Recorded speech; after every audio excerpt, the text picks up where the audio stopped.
Tukiziangazia habari za michezo za kimataifa, klabu ya Liverpool imetuma maskauti wake kwenda Uholanzi kwa ajili ya kumtazama beki wa kushoto wa Ajax Jordan Hart mwenye umri wa miaka 19 ambaye amecheza mara 5 katika kikosi cha timu ya taifa ya Uholanzi.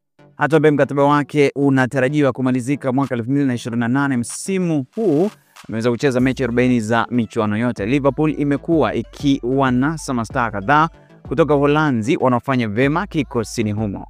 Nao Bayern Leverkusen wana imani kubwa kwamba mchezaji wao wa kimataifa wa Ujerumani Florian Wirtz mwenye umri wa miaka 21 ataongeza mkataba wa kuendelea kusalia katika kikosi hicho licha ya timu nyingi kuhitaji kumsajili.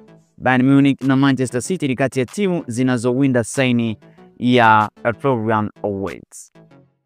Lakini Arsenal nayo imepanga kumsajili winga wa Bayern Munich na Ujerumani Leroy Sané katika dirisha lijalo la majira ya kiangazi, ambapo atakuwa mchezaji huru kwani mkataba wake utakuwa unamalizika.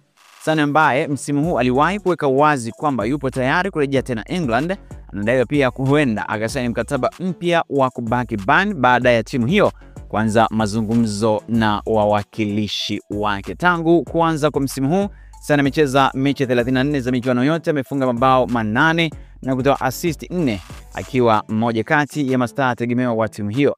Mbali na Arsenal, baadhi ya timu nyingine kubwa zinazohusishwa na staa huyu ni pamoja na Barcelona ambayo imeshawishika zaidi kutokana na hali ya mkataba wake.